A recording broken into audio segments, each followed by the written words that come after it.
Арбаңыздар, кадырлуу телекөрүүчүлөр, Ушпирим телеканалынын эфиринде жаңылыктар кызматы, студиядан Аяз Сашматов, алгач бүгүнкү күнгө алынган кабарлар менен сиздерди кыскача тааныштырып баштасак.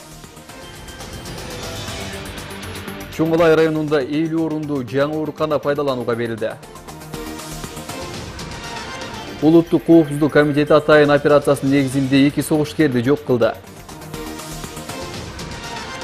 Өз кайненесин өлтүрдү деген шек менен 27 жаштагы келин кармалды. Жашыл экономиканы кантип өнүктүрсө болот? Дыйкандар өз тажрыйбалары менен бөлүштү. Чоң Алай районунда 50 орундуу жаңы оорукана пайдаланууга берилди. Буга чейин Тоолуу районунун тургундары 1950-70 жылдарда ашар жолу менен курулган бейтапканада дарыланып келишкен. Акыркы жаратылыш кырсыктарынын кесепетинен медициналык имараттар авариялык абалга кептелип, кооптуу абал түзүлгөн. Чоң Алайлыктарды кубандырган жагымдуу самалыкка кесиптешим да барып катышып келди.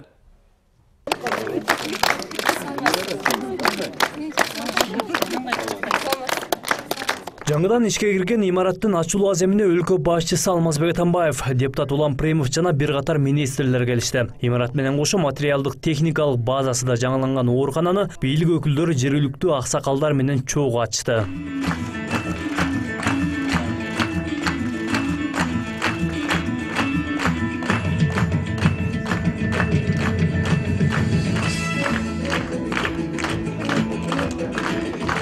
Өлкө башчысынын бул Тоолуу районго президенттик мөөнөттөгү алгачкы иш сапары болуп калды. Атамбаев өз сөзүндө табият кырсыгынан жабыркагандарга сабырдуулук тилеп, көйгөйлүү маселелер тиешелүү деңгээлде чечилерин белгиледи. Кыйын жерде, татаал шартта жашаган элибиз өзгөчө сабырдуу болот, өзгөчө мындай мээримдүү болот, өзгөчө кеңпейилүү болот. Ошондуктан мына сиздерге рахмат. Ушунун баарын турмушту көтөрүп, чыдап, ызыгын, суусун акырыңдан сабыр этип, бардыгы жакшы болот деп үмүт этип турганыңарга рахмат, Кудайга шүгүр дейбиз. Ошо райондордун ичинде 30 000 калкы бар, өзгөчө орду бар Чоң Алайдын. Эми райондук ооруканада балдар бөлүмү, терапия, хирургия жана гинекология бөлүмдөрү бир жайда иш алып барат. Буга чейин алар ар кайсы имаратка бөлүнүп, бейтаптар шартка жараша жаткырылып келген. Медициналык мекеменин курулушуна республикалык бюджеттен 54 миллион 34 миң сом которулду. Эми бул имарат өлкө эгемен алгандан берки район аймагында мамлекет тараптан курулган алгачкы медициналык жай болуп калмакчы. Алдыда жаратылыш кырсыгынан жараксыз болгон дагы 2 айлык бейтапканалардын курулушу жүрүүдө. Алар дагы ушул жылдын аягына чейин бүткөрүлүшү шарт.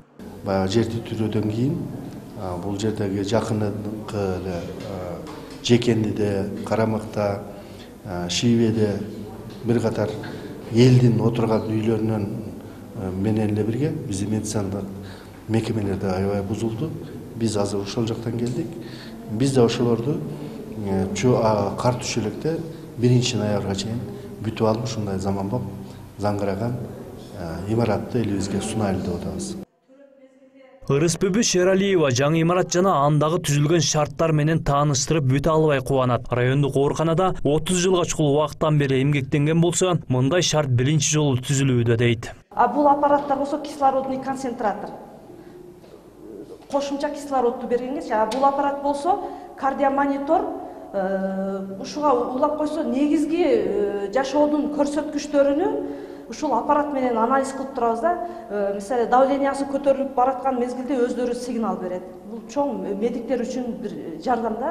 Бул жогунда кыйынчылык болгону ошол аялдын жанында постоянно медработник отуруп, ар бирине багындай колу менен өлчөп, ушинтип оценка кылчу элек да. Азыр эми аппарат менен ишеничтүү.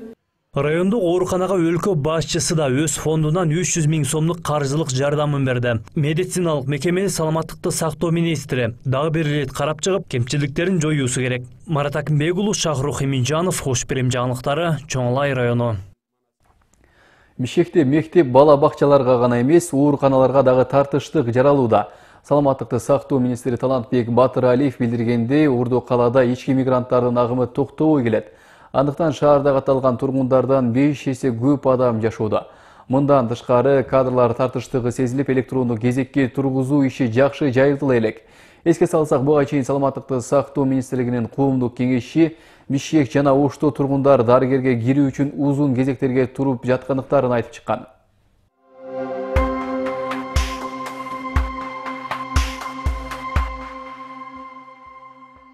Кыргызстандын улуттук коопсуздук комитети бүгүн Чүйдүн Жайыл районунда атайын операция жүргүзүп, 2 согушкерди жок кылып, бирөө жаракат алып, ооруканага жеткирилгенин кабарлады.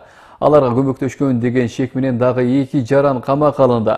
УКМК кызматкерлери жабыркаган жок. Мекеменин расмий маалыматына караганда 24 августка караган түнү Бишкекте Nissan Presage автоунаасы менен бараткан топту патрулдук милиция өкүлдөрү токтотууга аракет кылган.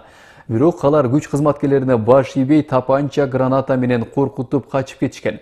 Бул окуяга байланыштуу атайын кызмат текшерүү жүргүзүп, кылмыштуу топ эгемендик күнүн майрамдоо маалында Бишкекте жана Чүйдө теракттарды уюштурууну пландап жатканын аныктаган. Издөө иштеринин натыйжасында 28 августта эл аралык террордук топтун мүчөсү деп шектелген 1 жаран кармалган. Анын автомашинасынан курал жарак табылган. Окуя боюнча кылмыш иш козголуп, иликтөө башталды. Ошто Таштандыда табылган 51 жаштагы аялдын сөөгү боюнча шектелүүчүлөр кармалды. Аны 28 августта аялдын жансыз денеси ташталган аймакка жакын жердеги үйлөрдүн биринен кармашкан. Бул тууралуу Ош шаардык ички иштер башкармалыгынан билдиришти. Караганда сөөк Чоңалай районунун Кашка суу айылынын тургуну Жумагүл аттуу аялга таандык экени. Аны жиликтенген денеси Оштогу социалдык университеттин жанындагы таштанды контейнеринде 27 августта табылганы маалым болду. Учурда шектүү убактылуу кармоочу жайга киргизилип, тергөө амалдары жүрүп жатат.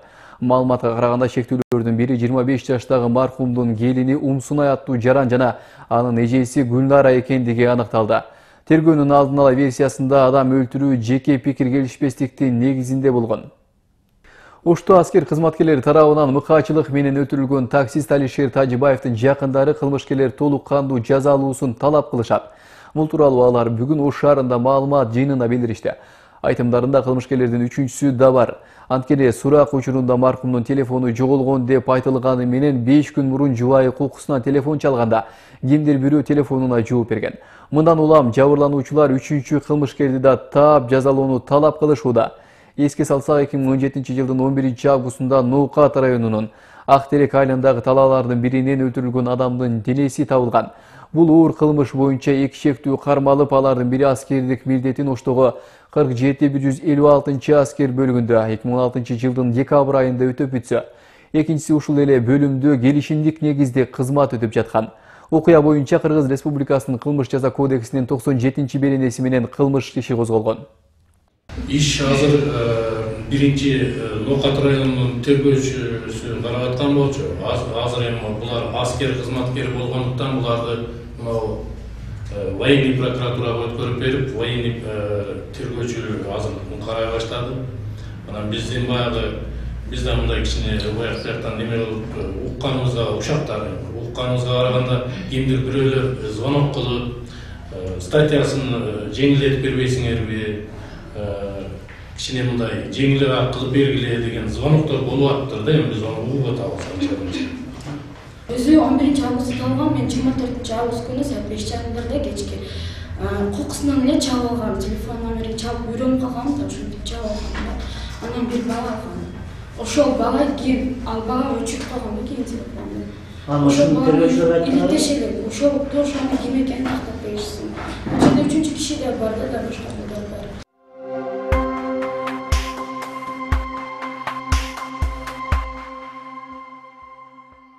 Биринчи сентябрь билим күнүндө мектепке барган үчүн мугалимдерге акы берилет. Бул тууралуу Билим берүү министрлигинен билдиришти. Ведомстводон тактап кетишкендей, мугалимдердин бул күндөгү маянасы мыйзам чегинде эсептелет. Быйыл 1 сентябрь Курбан айтка туура келгенине карабай, өлкө мектептеринде салтанаттуу линейкалар жана класстык сааттар өткөрүлөт. Маалыматка караганда, быйыл Кыргызстан боюнча 121 000 бала 1 класска барат. Ал эми мугалимдердин жетишсиздиги мындан 5 жыл мурда 3200 түссө, бүгүнкү күнү 467 мугалимге муктаждык бар.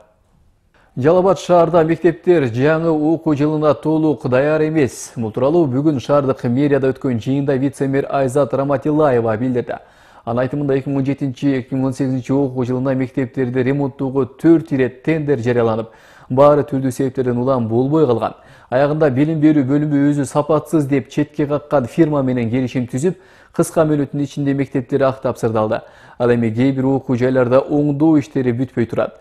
Шаардагы номер 11 мектептин электр энергияга карызы 190 000 сомдон ашып, жарык берилбей жатат. Номер 22 мектептин окуучулары үчүн ажатканасы авариялык абалда. Вице-мэр билим берүү бөлүмүнүн башчысы менен айрым мектеп директорлоруна тартиптик жаза көрүүнү сунуштады. Жалал Абад шаарында 22 мектеп бар.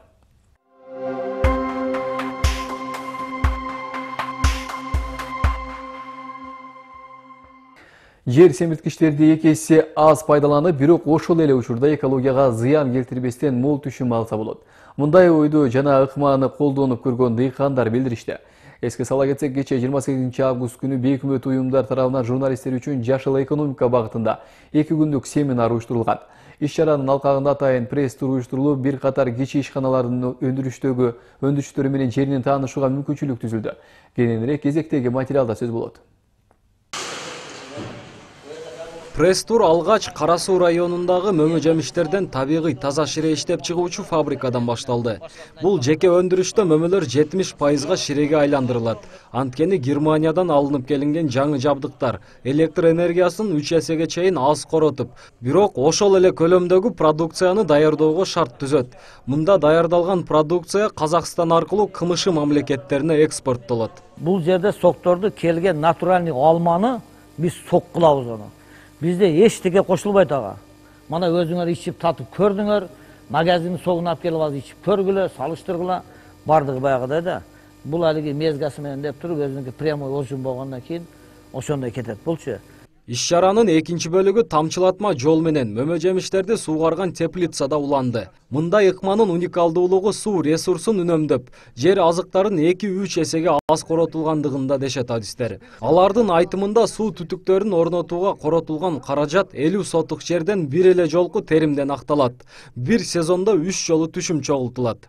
Керектүү убакта жабасыз, керектүү убакта токтотосуз да мунучу. Ашча суу потеря болбойт. Экинчиден любой пайтта буну анан шлангылардын метрлары арзан, 5 сом 6 сом тегерегинде. Каналлардын немелери мына чоң канал линия кеткен, ошол линияны метри 50 сом тегерегинде. Жашыл экономиканы өнүктүрүп, экологияны таза бойдон сактап калууну көздөгөн долбоорлор Европа өнүктүрүү жана реконструкциялоо банкы тарабынан каржыланат. Маселен, келишим түзүлгөн тараптарга жылына 15%дык үстөк менен 2 миллион АКШ долларына чейин насыялар берилет. Келишимде көрсөтүлгөн шарттар толук аткарылса, пайыздык сумма кайра кайтарылат. Мисал катары айта турган болсок, үйүн жылуулаганы, же болбосо ишканага ала турган болсо, 100 000 ала турган болсо, банктын өзүнүн койгон пайызы бар, жылдык пайызы бар. Ошол мисалга 15% деп кое турган болсок бизнеске банктын пайызы. Ошондо жанагындай иш-чараларды аткарганда жылуулоо, же болбосо сууну сактоо, энергияны үнөмдөө иш-чараларын аткаргандан кийин биз ошол адамга кайра эле ошол баягы 15%ын кайтарып беребиз. 100 000дин 15 000 кайра кайтарып беребиз, мындайча айткандачы. Эске сала кетсек, массалык маалымат каражаттарынын өкүлдөрү үчүн уюштурулган семинар 2 күнгө уланды. Ал Ош шаарынын журналисттери аркылуу жергиликтүү тургундарга жашыл экономика тууралуу кеңири маалымат таратып, Кыргызстанда өндүрүлгөн экологиялык таза продукцияны дүйнөлүк аренага бренд кылып чыгарууга багытталган. Арген Камалдинов, Кудайберди Дыйканов, Ош Бирим жаңылыктары. Ал эми азыр болсо кезек дүйнөдө болуп жаткан соңку кабарларда.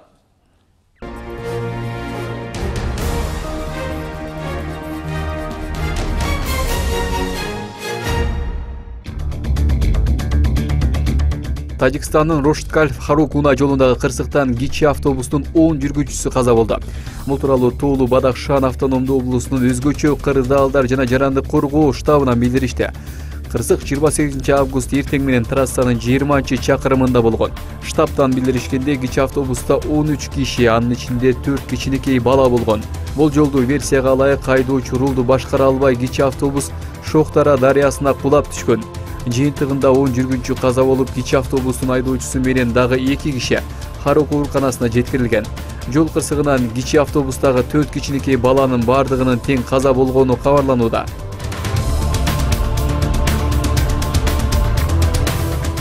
28 августта Кытайдын түштүк чыгышындагы Битзе аймагында жер көчкү жүрүп 2 адам каза болду.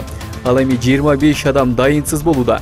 Бул тууралуу Синьхуа агенттиги маалымдады. Ага караганда учурда кырсык болгон жерде куткаруучулар дайынсыз болуп жаткандарды издөө иштерин жүргүзүшүүдө.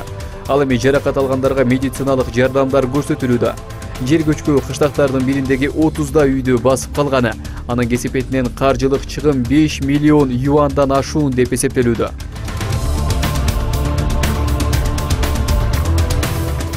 Түндүк Корея сынаган кезектеги ракета Жапониянын түндүгүндөгү Хоккайдо аралынын үстүнөн учуп өтүп деңизге кулады. Жапон өкмөтү билдиргендей, ракетаны атып түшүрүү боюнча аракеттер көрүлгөн жок. Жапон премьер-министри Синдзо Абе өкмөт жарандарды коргоо үчүн колдон келген аракетин көрөөрүн билдирди. Өкмөттүн башкы катчысы Эсихидо Суга бул сыноону олуттуу коркунуч деп атап, Пхеньяндын аракеттерине жооп кайтаруу үчүн болгон чаралар көрүлөт деп белгиледи.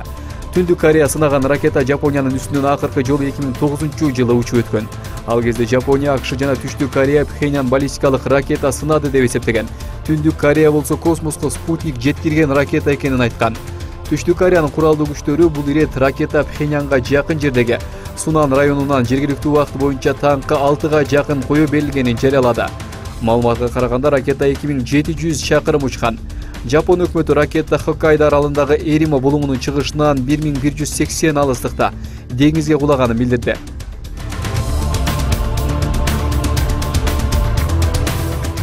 Кытайдын түндүк чыгышындагы Ляонин провинциясында циркте салмагы 240 кг болгон жолборс үйрөтүүчүсүнө тагыраагы дрессировщикке кол салды. Бул тууралуу South China Morning Post маалымдады. Көйлөр жолборс адамга кол салган учурда башка үйрөтүүчү аны таяк менен сабагандыгын тартып алышкан. Жыйынтыгында жолборс ага олуттуу зыян келтирген жок. Цирктин өкүлдөрү кесиптеши жабыр татпагандыгын, 8 жаштагы жолборс болсо 10 күндөн бери күнүнө 3 шоуга катышып чарчагандыгын билдиришкен. Жолборстун эс алышы үчүн цирктин иш графиги өзгөртүлдү.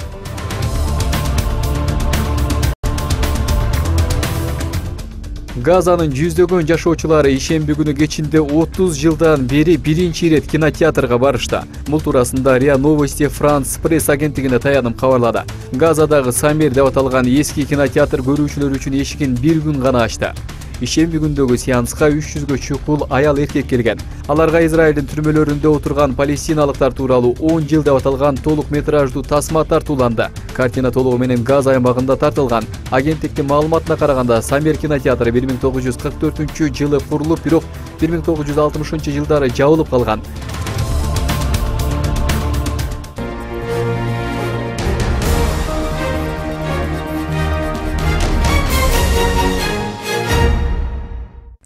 Кара Суу районунун Кызыл Сарай айылында 200 орунду жаңы мечит ачылды. Мундай мүмкүнчүлүктү 3000ге чукул калкы бар айылдын элине Ассалам коомдук кайрымдуулук фонду тартуулады. Мечит менен кошулуп, айылда медресе да ишке берилди. Жаңы ачылган диний комплекстин ачылышына кабарчыбыз да катышып келген. Жаңы диний комплексинин ачылышы Кызыл Сарай эли үчүн чоң майрам болду. Анткени соңку кездери эски мечиттин дуалдарынан жарака кетип, кооптуу абалга келген эле. Ал эми муфтияттын талабы боюнча диний мекемелердин курулушу нормаларга туура келиши керек болчу. Жаңыдан ачылып пайдаланууга берилип жаткан имарат толугу менен архитектуралык жактан талапка жооп берет дейт айыл башчысы. 6 ай 6,5 айдын ичинде мектебибиз бүткөн. Быйыл мына 3 айдын ичинде ушул мектебибиз, мечитибиз, ушу медресебиз, магазинибиз болуп 3 айда комплект болуп бүтүп атат. Бул да бир элибиздин бир ынтымакчылыгы, элибиздин жакшы бир ушундай Кудайга болгон ишеничи менен, сабырдуулугу менен болуп жатат. Элдерге рахмат. Бардык тамак ашын кылып, спонсорлорубуз болуп ушул арабтардын ушу Ассалам деген фонду менен кошо сүйлөшүп, макулдашып, ушу элдин жардамы менен болуп ушул мечиттерди куруп алдык. Аябай ыраазыбыз. Мечитке Кувейт Республикасынын Ассалам кайрымдуулук фонду демөөрчүлүк кылган. Курулушту айылдын чет өлкөдө иштеген жаштары да каражат жиберип колдоого алышкан.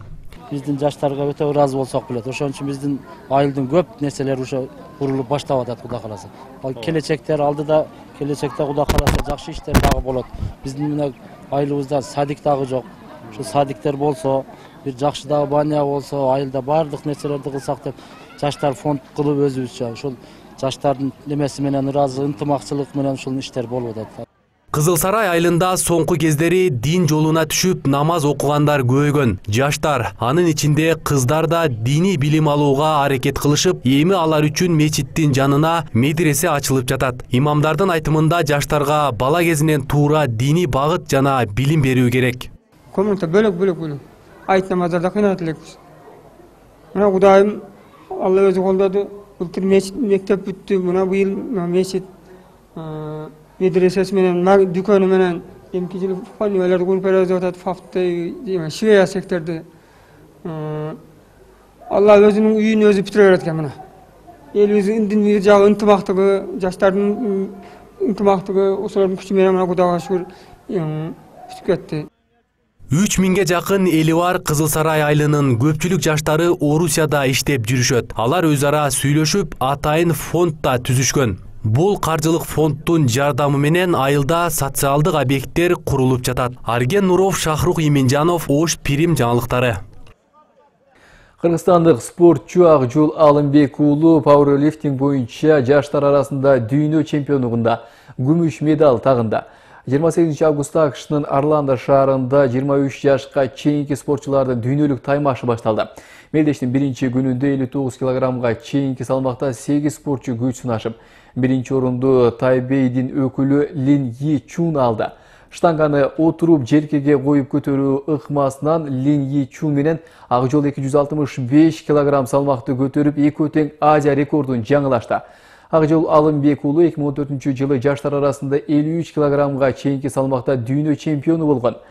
Бул ийгилигин 2016 жылы 59 килограммга чейинки салмактагылар арасында кайталаган. Ал спортчулардын үй бүлөсүнөн агасы Азамат Алымбек уулу 59 килограммга чейинки салмакта 2015 жылы дүйнө чемпиону болуп, дүйнөнүн 4 рекордун жаңырткан. Атасы Алымбек Рахимов 49 жашка чейинки ардагерлер арасында 2 жолу дүйнө чемпиондугунда колу байге утуп, эл аралык даражадагы спорт чебери болгон.